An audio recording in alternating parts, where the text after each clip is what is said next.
Start. It's on. MPs vote for the snap general election to take place on June the 8th.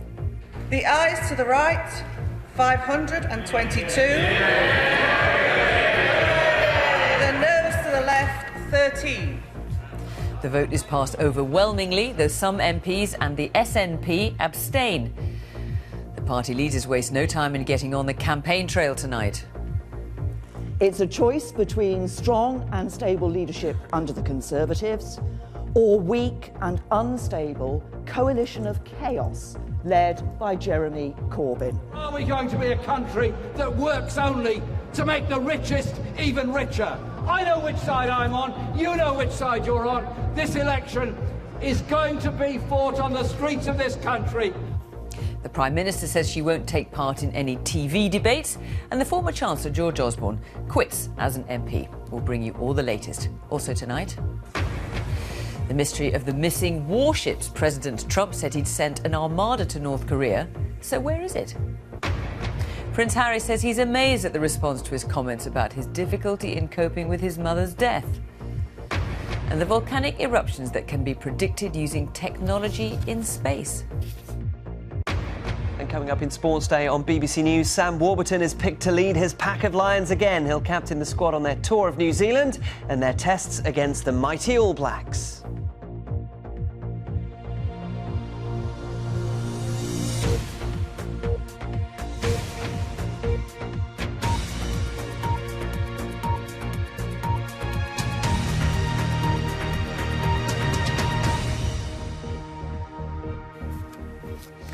Good evening. So it's official. The country will go to the polls in 7 weeks' time after MPs voted overwhelmingly to approve it this afternoon. Just 13 MPs voted against it, a handful of others, and all the SNP MPs abstained. The Prime Minister says victory in a vote on June the 8th would give her a stronger hand in her Brexit negotiations with EU leaders and stability after Britain leaves. The Labour leader has described the coming election as a chance for the British people to change direction. Here's our political editor, Laura Koonsberg. Day one of the national argument that will decide who's in charge. Event one for Theresa May. She went straight on the road. And it's great to be here in Bolton, fresh from the House of Commons, fresh from winning a vote in the House of Commons, which has approved my decision to hold a general election on the 8th of June. The placards are ready, the cameras are poised. Those cheers already ringing out. Not technically underway, but this campaign's coming soon to a place near you. Good morning, Prime Minister. But while the Prime Minister had the power of surprise, question about her motivation chased her through the day. Having gone back on her promise not to call a vote, can she be trusted? I trust the British public. I'm asking them to put their trust in me. And if they do that, if they give me a mandate for these negotiations, for the plan for Brexit that the government has, the plan for a stronger Britain beyond Brexit that we have, then I think that will strengthen our hand. Order! Questions to the Prime Minister! Labour says she simply can't be believed. On both sides, Prime Minister's questions was a glimpse of the weeks to come. Over the last 7 years, the Tories have broken every promise on living standards, the deficit, debt, the National Health Service and schools funding. Why should anyone believe a word they say over the next 7 weeks? We will be out there fighting for every vote, whereas the right honourable gentleman opposite would bankrupt our economy, weaken our defences and is simply not fit to lead. None of the leaders have time to waste. With Brexit the backdrop for this election, the Lib Dems see their resistance to the Prime Minister's plans as their selling point. Hello all, thank you for coming. In leafy parts, they hope that sells, like here in Richmond outside London. It is an opportunity for the British people to choose to change the direction of our country, to reject a hard Brexit, to vote to stay in the single market. And do you know what? However you voted last June, to vote to have a decent, strong opposition in this country that we desperately need for the good of democracy. Only just over a dozen MPs tried to stop it happening. Order! The opposition could have blocked Theresa May's desire to hold the election 3 years early. The ayes to the right, 522. But not a chance. The noes to the left, 13. So it's now officially on. The realities of Brexit tipped the timing of this election.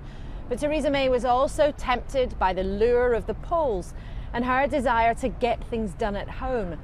The challenge now for the opposition parties to make the arguments on their terms.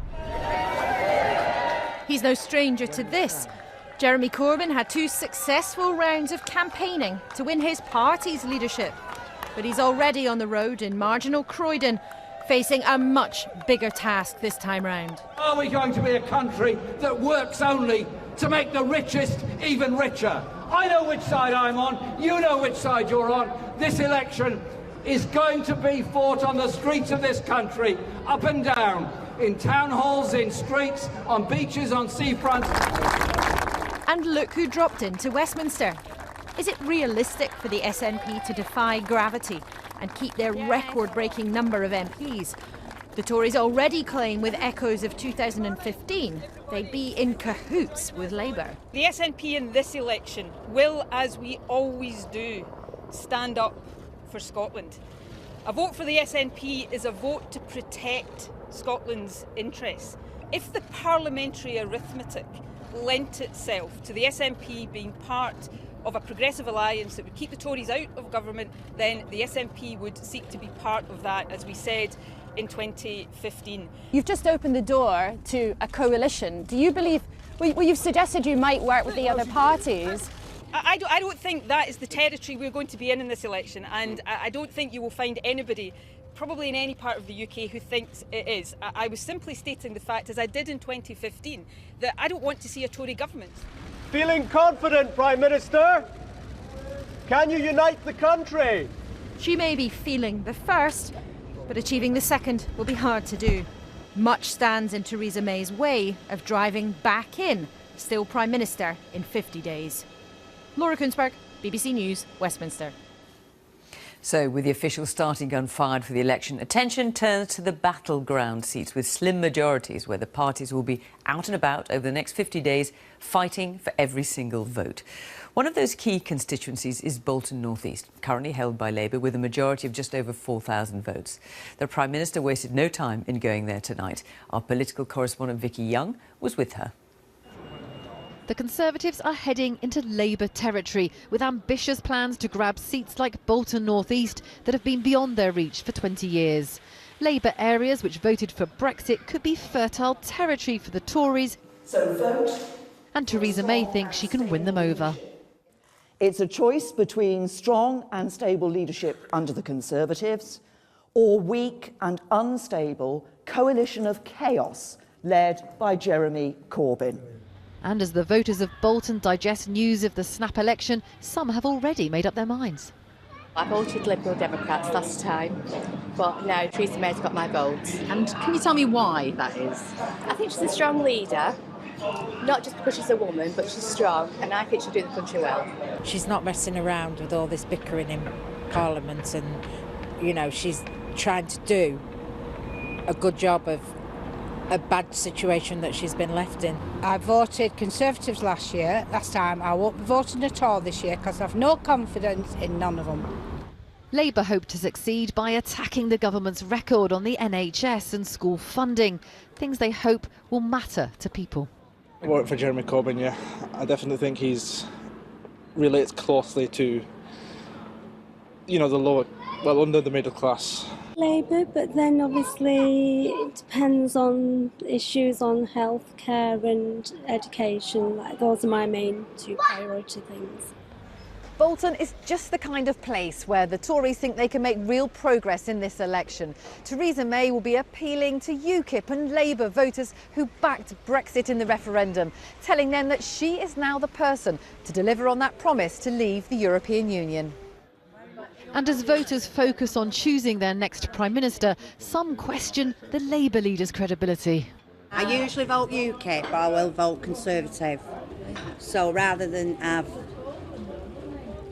that idiot Jeremy Corbyn and go for Theresa May, because, like she says, he can only lead a political demonstration, but he can't lead his party. I've always been Labour and stuff like that, but I just can't be trusted. It just seems that he doesn't know what he's doing.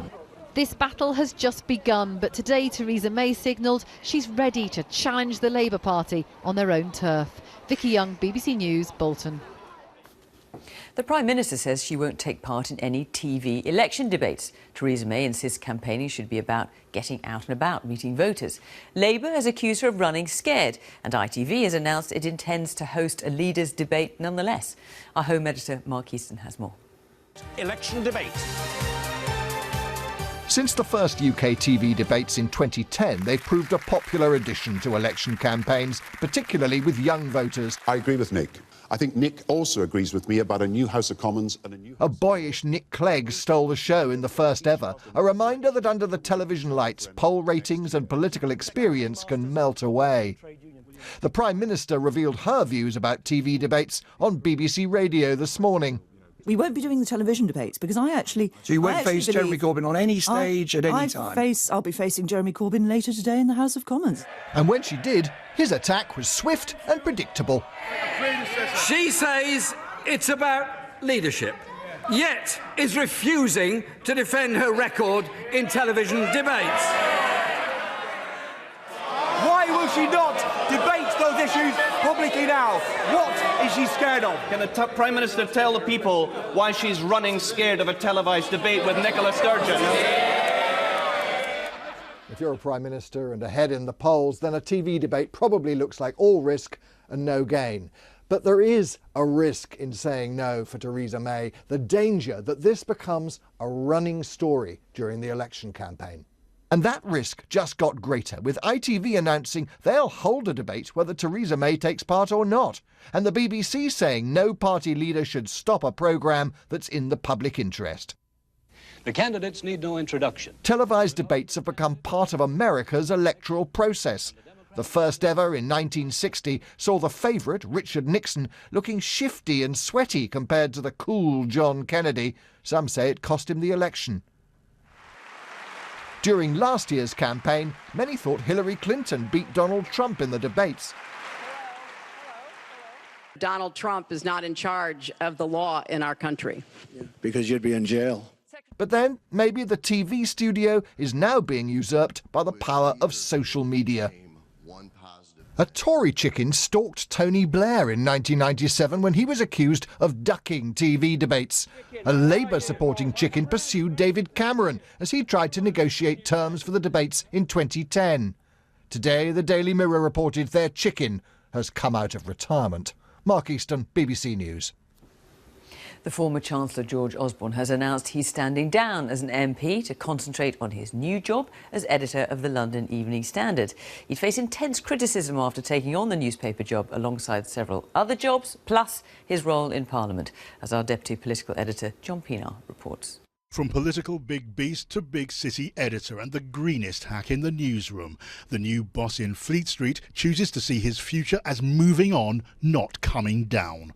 George Osborne told me today he'd use his new role to fight for his liberal conservative views against any harsher vision of Brexit. My job as editor of the Evening Standard is to speak for London, speak for my readers, speak for this country and its future. And our country's got some big decisions to make now about the kind of Britain we want to be.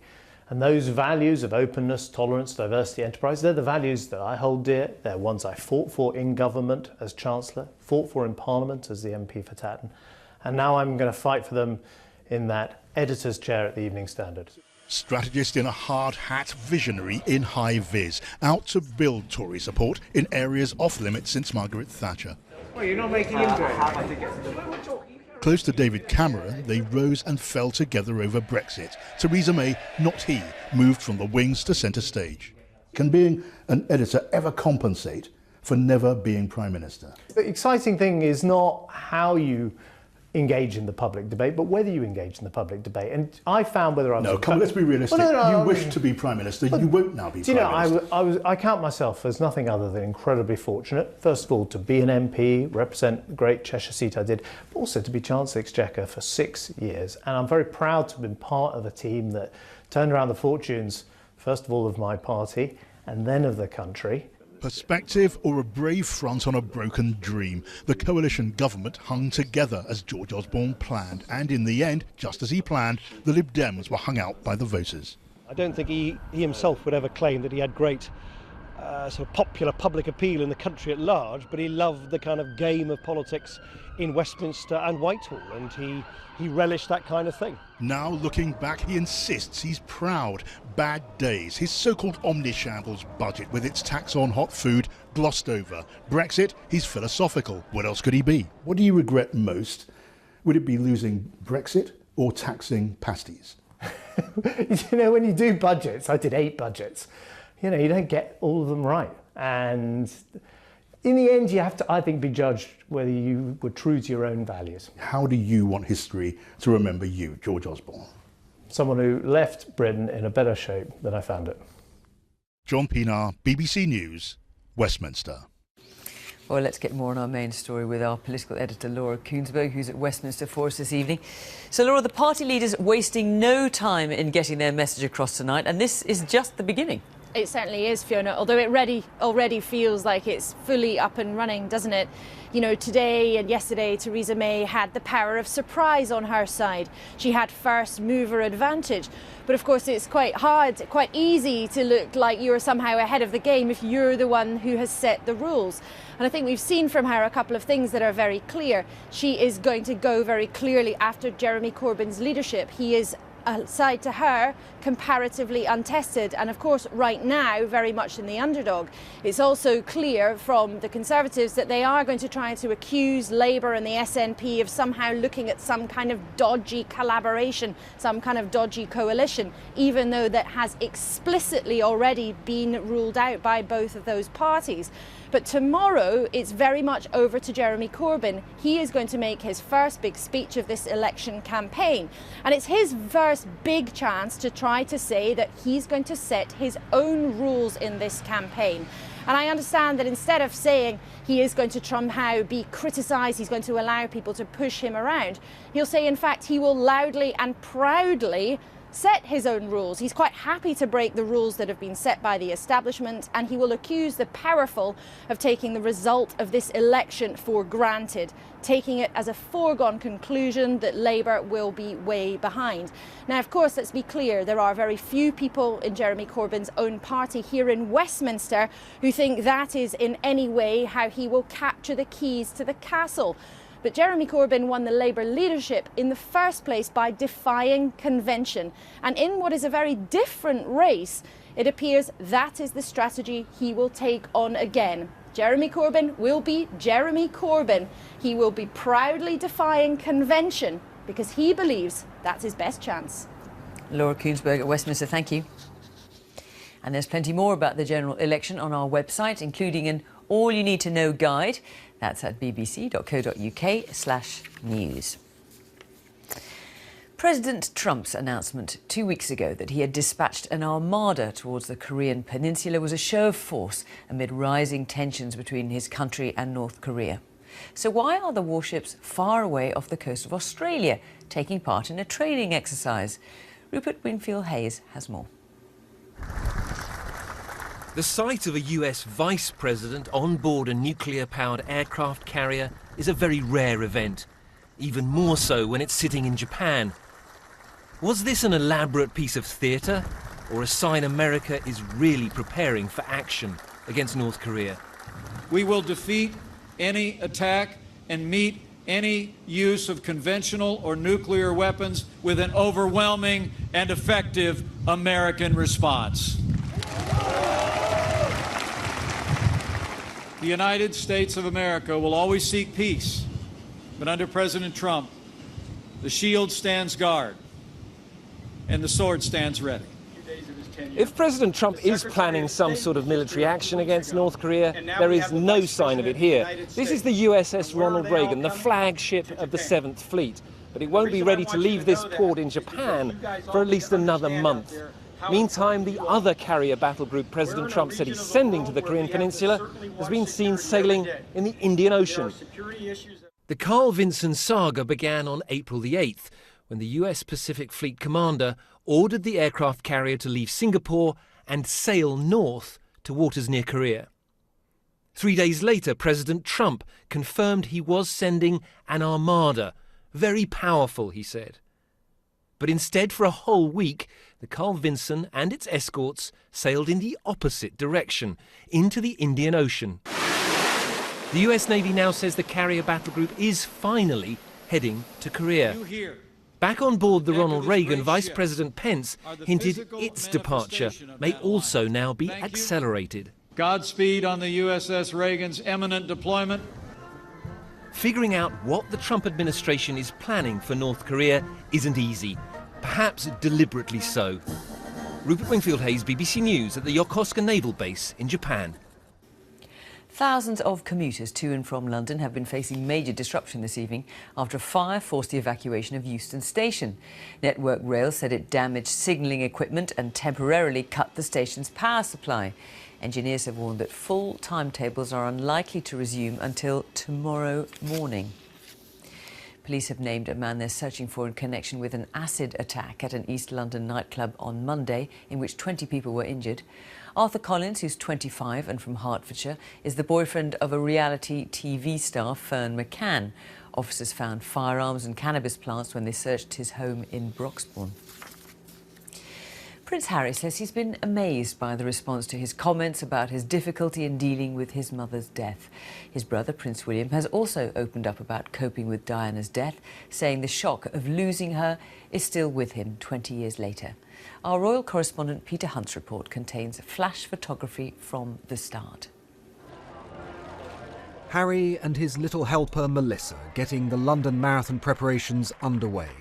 It's a race which this year has a special focus on a princely passion, mental health.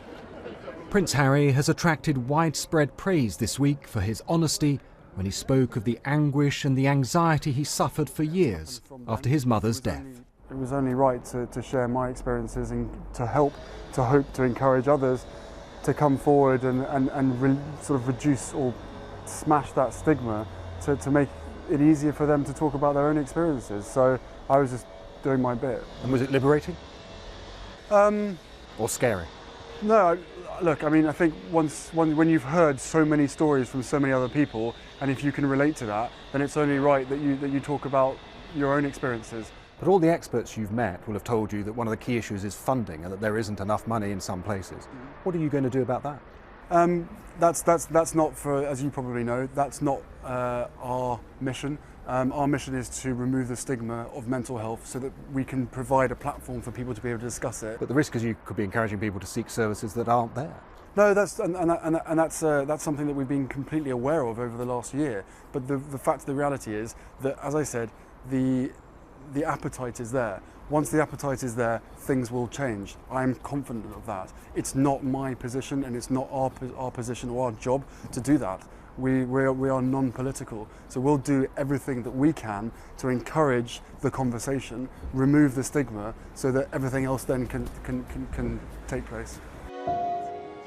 Opening up about the past is a brotherly trait. In a BBC documentary, Prince William has provided an insight into the trauma of his bereavement. The shock is the biggest thing, and I still feel, 20 years later about my mother, I still have shock within me. 20 years later, you think people go shock that can't last that long, but it does. You never get over it. It's such an unbelievably big moment in your life that it never leaves you. You just learn to deal with it. An upbeat Harry believes their campaign is at a tipping point. The UK, he hopes, will lead the way in the world by removing the taboo surrounding mental health. Sorry I gave you such big scissors. Peter Hunt, BBC News. 3 of the frontrunners in France's presidential election are speaking at their final campaign rallies tonight, with the centre-left candidate Emmanuel Macron just ahead in most polls. His main rivals include François Fillon, the right-wing former Prime Minister, as well as the far-left candidate Jean-Luc Mélenchon, who's enjoying a late surge in support. But with the first round of voting this Sunday, all three face their sternest challenge from far-right National Front leader Marine Le Pen. Her pledges to hold an EU referendum and slash immigration have attracted widespread support. It's a Eurosceptic theme that appeals to a large swathe of the electorate who see their chance to change the country's direction. Our special correspondent Alan Little's report contains flash photography. France has two faces. The proud independent nation, its imperial past still visible, and the France that has led the drive to ever closer European unity. Two rival ideas of what France should be. France would love to see a French Europe. You know, that was the plan, in a way, in the 50s and the 60s. It's a kind of Bonapartist vision for Europe. There's an ambiguity, a contradiction in French politics and in French minds about one's love for one's country and one's love for Europe. You know, it's a contradiction, but it's what makes us. That contradiction has never been sharper. Marine Le Pen has brought French nationalism in from the cold. She is slowly shedding her party's association with the shaming memory of France's wartime collaboration with Nazi Germany. She has allied it instead with Euroscepticism. Unlike in Britain, that Euroscepticism is growing among the young. This group hold different political views, some left, some right, but they all reject what they see as a rigid pro-European orthodoxy. France has a long history, which has always fought hard for its independence and its ability to rule itself by its own means and its own will. And I cannot understand this obstinate will that some people, especially in the older generations now, seem to have to surrender this independence and this sovereignty to unelected bodies. Our generation didn't know the war, so we are not as afraid as they were about the conflict between nations. The framework for politics, the framework for democracy is the nation state. We're in a Europe right now where there is rising insecurity, there is no growth, there is high unemployment. We have to get rid of that EU, which is doing harm to the people. This revolt has been brewing for years. A generation ago, the French nearly derailed the European train. In a referendum then, they voted to accept the euro by just 51% to 49%, a tiny majority for so profound a change. Post-war Europe's founding statesman was a Frenchman. Robert Schumann's vision has guided French thinking for 70 years. But that other France, the France that wants a return to national sovereignty and clear borders, is getting stronger in its challenge to his legacy. In the end, every generation has to hand its dreams and hopes down to the care of posterity. And it's up to those who come afterwards to decide whether to nurture or amend or discard those dreams altogether. But France has always been, even in their day, in two minds about how far it wants to be absorbed into a broader European identity. And that's at the heart of this election campaign. Alan Little, BBC News in eastern France. Rugby, and Sam Warburton of Wales has been chosen to captain the British and Irish Lions for this summer's tour of New Zealand. He's become only the second player to captain the side for 2 consecutive tours. Coach Warren Gatland said there'd been some pretty lively debates over his 41-man squad. The England skipper Dylan Hartley was among those who missed out. You might remember a few weeks ago we brought you the story of the BBC camera crew caught up in an explosion on Mount Etna. Well, now we can bring you the story that they were there to film. And while such explosions are difficult to predict, researchers have devised a new method of detecting when volcanoes will erupt using satellite technology. Our science correspondent Rebecca Morell reports. It's one of the most active volcanoes in the world. And last month, we experienced Mount Etna's devastating power firsthand. We'd gone to see a lava flow, but the boiling hot rocks mixed with icy meltwater underneath. The pressure built up, causing this. We were lucky to survive. This sort of explosion is rare and hard to predict. By contrast, though, the eruption from the crater that caused it can be forecast. That's because Etna's monitored 24/7 by scientists, using an array of instruments. Mount Etna is one of the most thoroughly monitored volcanoes on Earth. But obviously there are many other volcanoes and many dangerous volcanoes, especially in poorer countries where monitoring is much more rudimentary or in many places completely absent. But now a groundbreaking project will change that.